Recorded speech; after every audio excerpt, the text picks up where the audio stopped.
A couple of AFC teams trying to stay hot in the month of November. It's Broncos Texans on Crossover Thursday.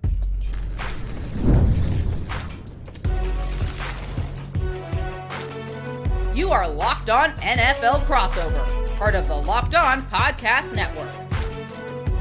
Your team every day.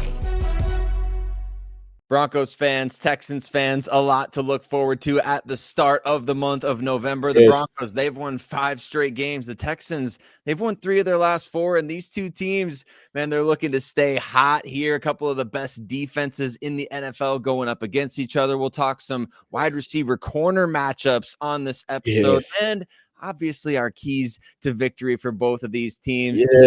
Welcome into today's show. We're so excited to have all of you. It's always an honor and a privilege for us to get to do this. Thank you so much for making Locked On Broncos and Locked On Texans your first listen of the day every single day. My name is Sarah Bettinger, co-host of Locked On Broncos, alongside John Hickman, host of Locked On Texans. And as always, Crossover Thursday is presented by PrizePicks. Download the PrizePicks app today and use code Locked On NFL to get $50 in lineups after you play your first $5 lineup. John, excited to see you again. I know we got to do this back in 2023 when Russ was still the QB of the Broncos. And, you know, that was teams.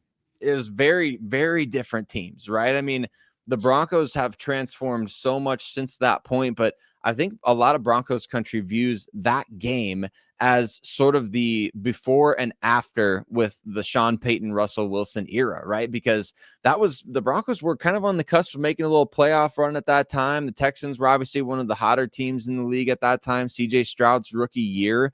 But like you mentioned, these two teams are vastly different. Now it's year 3 for both D'Amico Ryans in Houston and now Sean Payton in Denver. What's things looking like from Houston's perspective? An 0-3 start. Now they're kind of one of the hotter, more dangerous teams in the league. Yeah, so they are trying to consistently, and this is what D'Amico Ryan says, stack good days, right? They dug themselves into a 0-3 hole to start the season. Obviously, that's incredible difficult to climb yourself out of and then make the playoffs in an AFC right now that has teams like Indy leading the AFC South. We got New England leading the AFC East. A lot of teams somewhat virtually come out of nowhere in the AFC. So very competitive this year. And like you said, 3 out of the last 4. Now, who has Houston played? They played a Tennessee Titan team that is a doormat for a lot of teams in the NFL right now. They played an extremely banged up Lamar Jackson-less and a bad defense in Baltimore, but then they also took on San Fran this past Sunday, and they beat a good San Fran, well-coached San Fran team, but they're down guys like Fred Warner, no Brock Purdy, no Brandon Ayuk, no Ricky Pershill. So they're down a lot of guys as well, though Houston went into that game down a few of their own men. So Houston right now, for a lot of fans, Bronco country, a lot of swarmers out here in Texas, Houston fans, they just want to see Houston be the team that's a worthy opponent, right? And a team that's won 5 games in a row for Denver, that if Houston can pull it off, I think the conversation surrounding this franchise right now could be different because, now you beat a team that's good, that doesn't have the injuries, that doesn't have bad coaching, that doesn't have bad culture, that's in the playoff race. So that's what a lot of Texan fans are looking forward to right now. And Sunday, they'll get the opportunity to do it. I think for Broncos country, it's how do you move forward without Pat Surtain, right? So the Broncos did not place Pat on injured reserve at this point, and that's great news because you feel like he's gunning to be back as soon as possible. He even kind of teased that on his own podcast, and he's talking about, he'll be back out there sooner than you know, right? So the Pat Surtain injury looms large over this Broncos team because we haven't seen them play without him this season, right? Other than a few snaps against, obviously, this past weekend when they beat the Dallas Cowboys. So they've got players that they believe can do it. They've got players out there that they really like, young corners. That's why he invests a first rounder in Jahdae Barron. They love Chris Abrams-Drain, a 5th round pick from 2024, who absolutely hook 'em horns, right? For Jahdae. And so they believe in the guys that they've got. And I think that another interesting wrinkle in this game is also the return of Dre Greenlaw for that defense. And we've only got to see one game with this defense really at full strength. It came a couple weeks ago against the Giants, a crazy game in every way. Probably that's the game of the year candidate for sure. Right. For sure. I think that so. was a crazy game.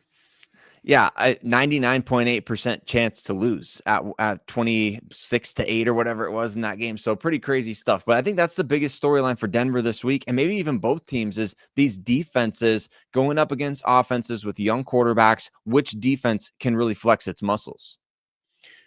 That's a great talking point right there, because I look at Houston's defense and what they're going to have to go up against. Number one, y'all get after the quarterback. It's like a religion now. Every Sunday you pray, right? You eat your pregame meal. You come together as a family.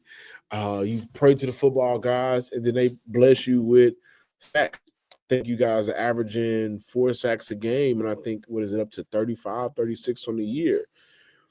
But on the flip side of that, the same prayers that the defense is having, the offensive line is having the same thing. Hey, we don't want to have our quarterback sacked. Only 8 sacks for Bo Nix on the year. So that's a challenge for the Houston Texans defense. Will Anderson, Danielle Hunter. Now, have they went up against edge duos like that? Well, you look at who they went up against in New York. New York, those guys were very great, maybe a little bit younger. Look at Abdul Carter, Thibodeau, and Brian Burns, who's been in the league for a while. But do they have the same impact as a Will Anderson and a Danielle Hunter? So that's going to be a matchup that I'm looking forward to, but also just stopping y'all run. 5 yards per carry. I think I'll start a running back right now. He's at 5.6 yards per carry. You guys find ways to open up rushing lanes, and that has helped, I think, tremendously with just bringing along Bo Nix. I'm not a big Bo Nix believer. I know you may be a Bo lever, not me, but the run game, the offensive line does a great job of setting up Bo Nix to be successful. So how can Houston's defense disrupt that? That's a very interesting matchup that I'm looking forward to seeing this Sunday. Yeah, I can't wait to dive even a little bit deeper into the edge versus O-line matchups in this game as well. But you're right. I mean, I'm a Bo lever. I know so many in Broncos country are Bo leavers. And I hope he coined that phrase, because that kind of plays right into it for him. Yeah, he's got to have some kind of trademark on that, right? I mean, you got to Bo leave, right? So that's where Broncos country is at, though, right now. Is we've now seen Bo Nix for 25 games in the NFL, and he's got more touchdowns than I think 3 or 4 other guys through their first 25 games in NFL history. And so he's getting the job done in clutch moments. He's definitely not a fully refined product at this point. He tried a little no-look pass last week that resulted in his first interception in, about a month. And so he's not immune from making mistakes, but he is the type of guy who, like you mentioned, he doesn't take a lot of sacks. He doesn't really put the ball in harm's way all that often. So how can Houston maybe kind of force the issue there? That's what they're going to try to do with their edge duo, which, to your point, I think that's one of the best edge duos in the NFL right now, if not the best. I know Broncos country, we like Nick Bonito and Jonathan Cooper. We like our guys. It is, and it's going to be bad for Houston. It could get tough for Houston. You got a great duo up there in Denver. Yeah, exactly. And that's where this matchup could be won, right? Is which of these two duos can make the most plays. And we're going to break that down, as well as some wide receiver cornerback matchups in this game. No PS2, but Derek Stingley Jr., he might be right on his heels anyway as the best cornerback in the NFL. And then the Broncos breaking in their young guys against the Texans receiver room that might be getting some reinforcements this week. We'll talk all about it coming up next on today's Crossover Thursday edition. Locked On Broncos, Locked On Texans. Crossover Thursday is brought to you by PrizePicks. You and I make decisions every day, but on PrizePicks, being right can get you paid. Don't miss any of the excitement of this sports season, whether you're following the NFL, the NBA, or both. There's no better time to jump in on the action. If you haven't tried it yet, PrizePicks is the simplest way to play. Just pick more or less on at least 2 player stats, and if you get them right, you win. It takes less than 60 seconds to make your lineup, and you can play anywhere that PrizePicks operates, including California, Texas, and Georgia. I've been using PrizePicks during both football Sundays and now NBA tip-off. It keeps every game exciting. And if you like picking your favorite players to do well, you want to manifest it, you want to pick CJ Stroud to throw for more than 250 yards, or maybe Bo Nix to get more than 3 touchdowns, you can do that on PrizePicks. And if one of your players ends up leaving early with an injury, the injury reboot, it'll save your lineup from a loss. So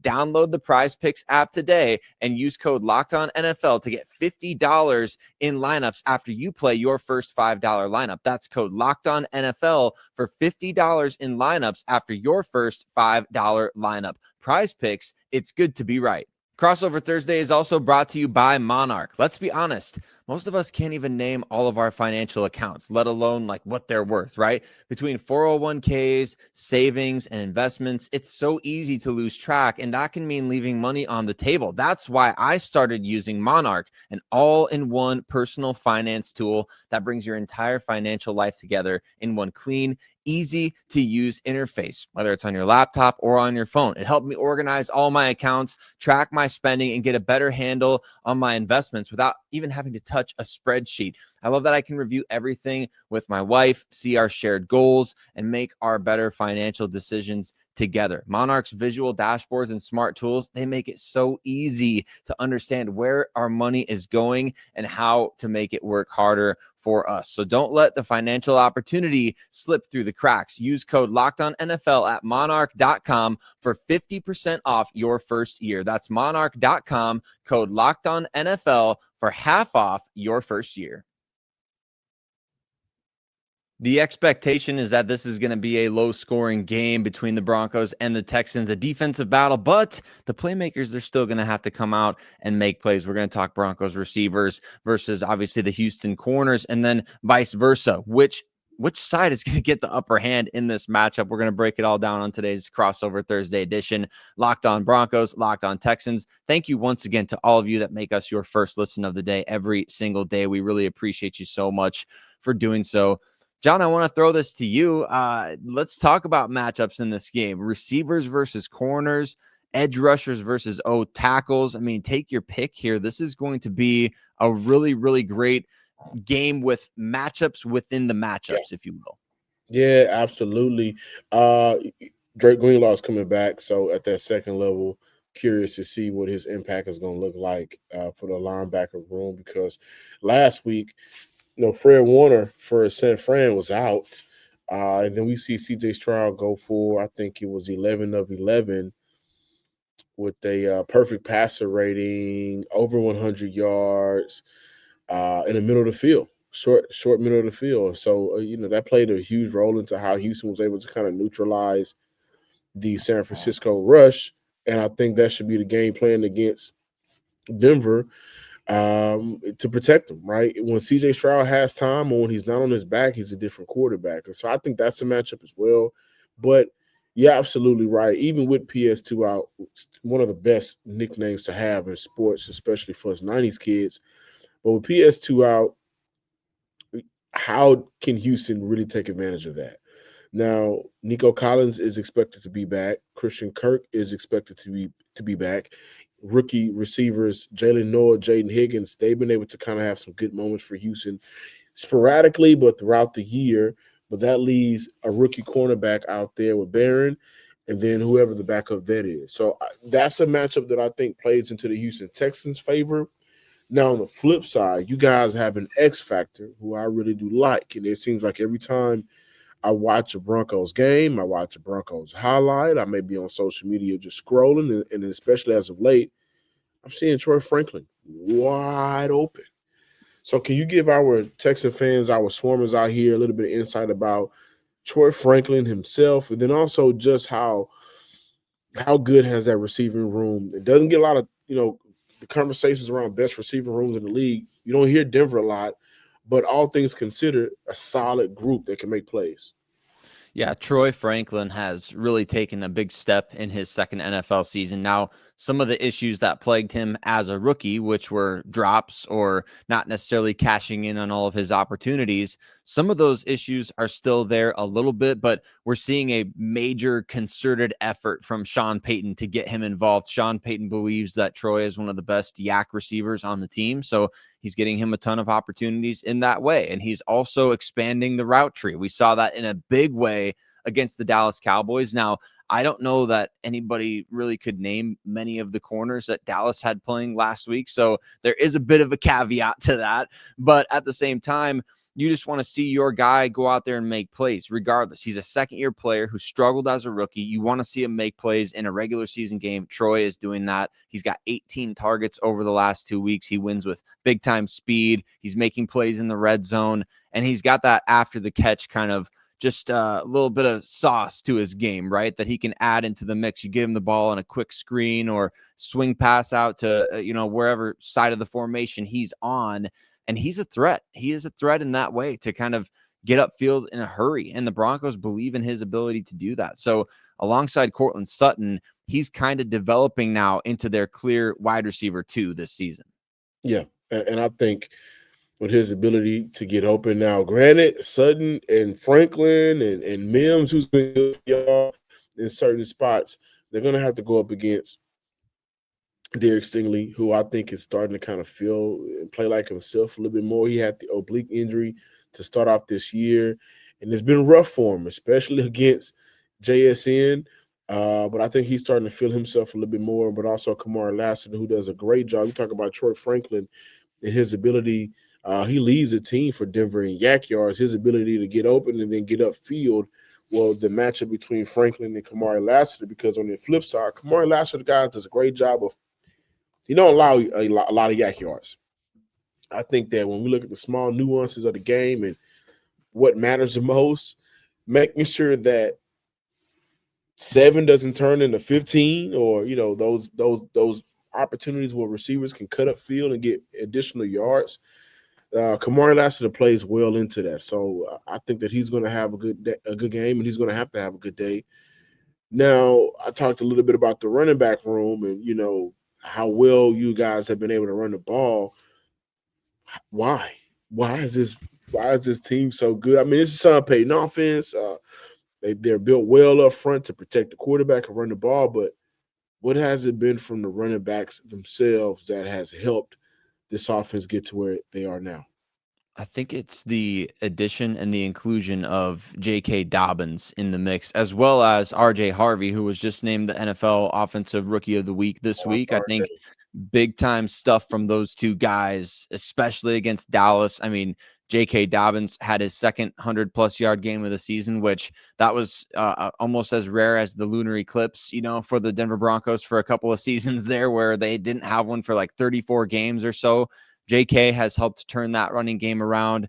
RJ Harvey has turned that around with the explosives, which weren't there before. So it's really a personnel thing in the running game. And then Bo Nix, when Bo Nix had a broken back for most of last year, for at least half of the season last year. So the running game for him was kind of off the table.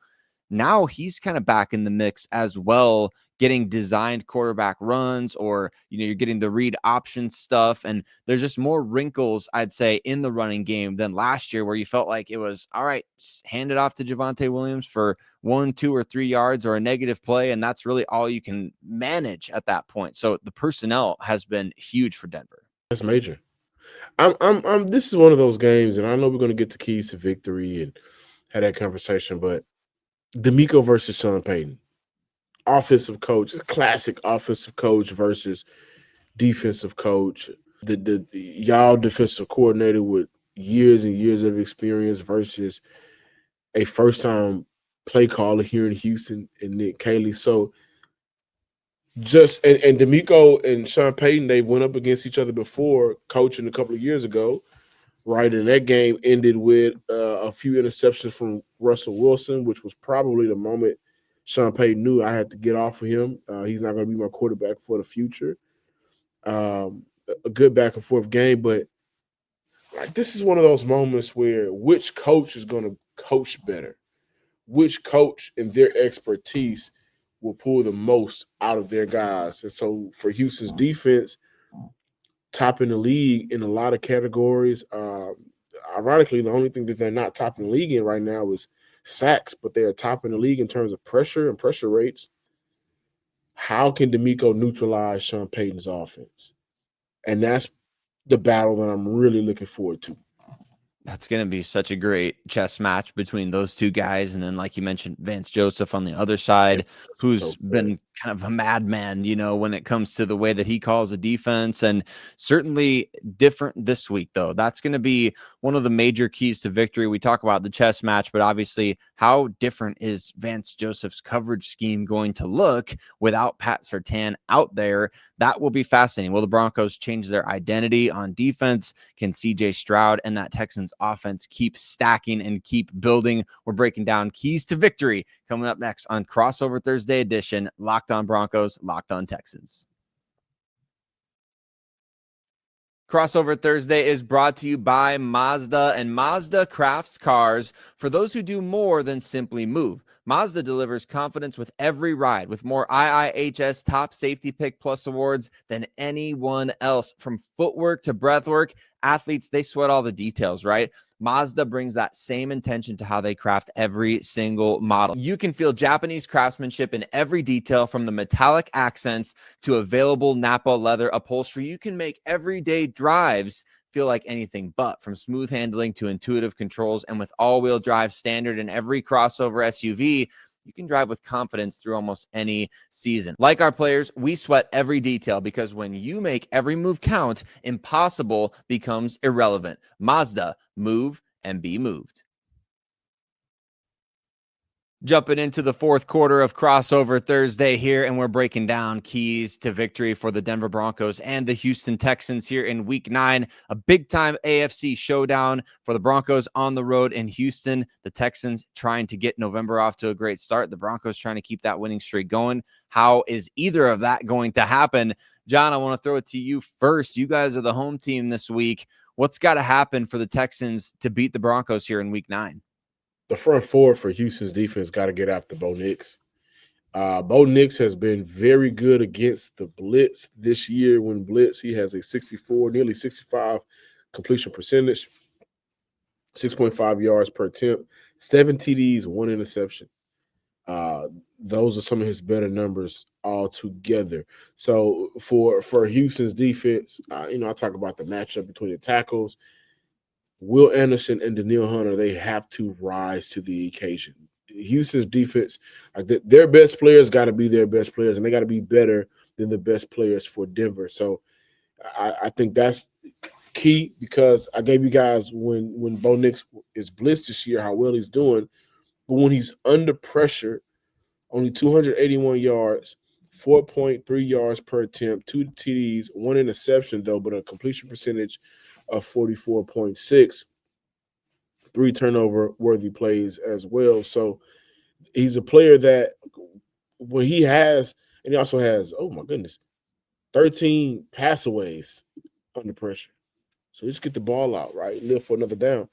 So he's a player that if everybody's covered on the back end, but pressure is getting into him, in his face, then that bodes well for the opposing defenses. And I think Houston has the players to do that. Offensively, though, 35 sacks, right? Nick Caley, the offensive line, they got to schematically win at the line of scrimmage. They cannot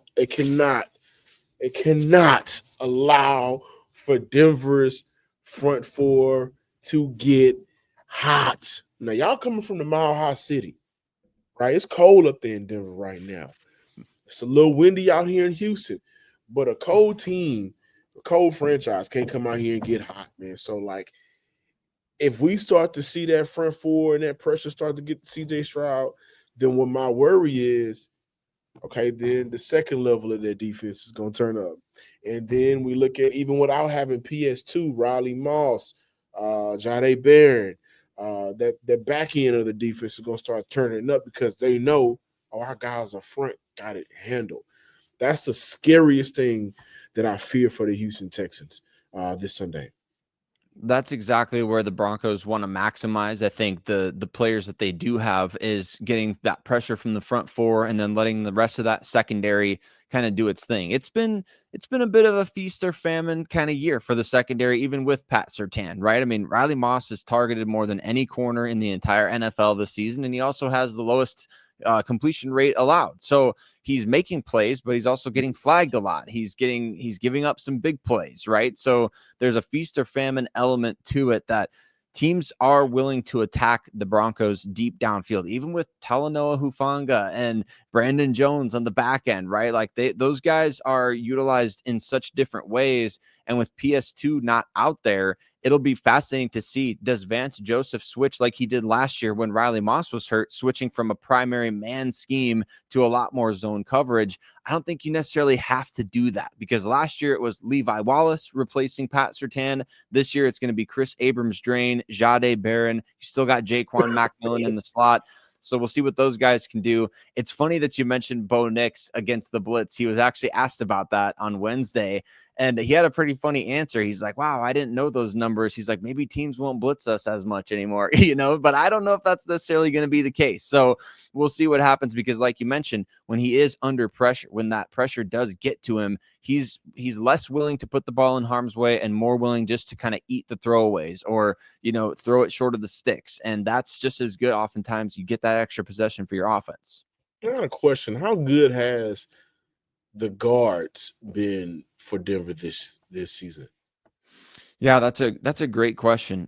Quinn Miners is one of the best in the NFL, I think. I think he's a candidate for that. What's the new offensive line award that's coming out this year? I can't remember what it's called, like the protector of the year or something like that. I think Quinn is, by the way, I love it's well overdue, years, decades overdue. 100%. Because those things can help those guys make more money too. Hey, I'm all for it for the players getting what they got coming. So, but yeah, he's great. And then the left guard right now, actually, it's Alex Palczewski, who's like the team's fifth option at the position. So Ben Powers, he's out. Then the backup was Nick Gargiulo, who got hurt in the preseason. Then his backup was Matt Parrott, who just had a knee injury a couple of weeks ago. So now you're down to Alex Palczewski, who used to be like their jumbo package offensive tackle.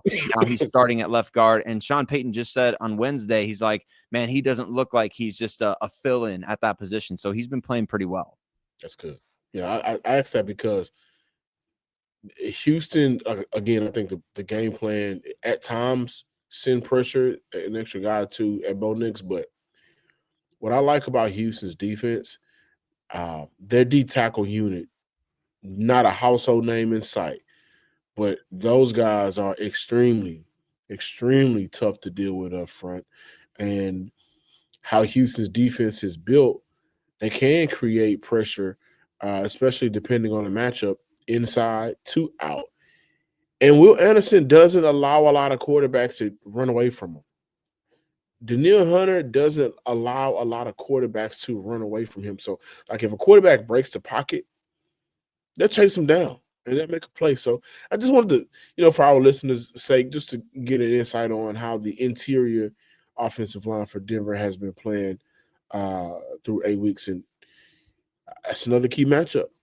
It is. It is. We talked about it, right? That the chess match within the chess match, these matchups within the matchup. I mean, this is such a fun game for fans of the game. Even if you're not a Broncos fan or a Texans fan, right? You watch this game, you see, hey, Houston's got so much on the line this week, right? They've got to get back to 500. They've got to get back keeping pace with the Colts, who were apologies from Broncos country. We couldn't help you out on that one. A leverage penalty. Yeah, man. What y'all was doing, man? I don't know what they were doing. You try to get leverage on a 60-yard kick, just let the guy give it a shot, right? But yeah, it's the Texans trying to get back into at least keeping pace with the Colts, if not getting up in that wild card race. And then the Broncos, they're in first place right now, trying to fend off the Chiefs, the Chargers. Nobody really cares about the Raiders, but you know what I'm saying? Like, that's where we're at this point in the season. Is all right. Now you got a chance to go on the road, do something. If you're Houston, it's like be the aggressor in this situation, right? So these two teams are going to be fighting, just absolutely scraping and clawing for this win, which I think is part of the reason why Vegas has it as the lowest over under of the week. 39.5 points, very, very low over under for two of the best defenses in the NFL. So I guess they're showing some respect there. But Broncos country, Texans fans, we appreciate you so much once again. Thanks for making us your first listen of the day every single day. Go ahead, check out Locked On NFL. Check out all the other fun stuff the Locked On Network has going on. Get everything into your algorithm on YouTube or into the top of your podcast feed, however you choose to consume content. We appreciate you so much. We'll catch you on tomorrow's episode of the show.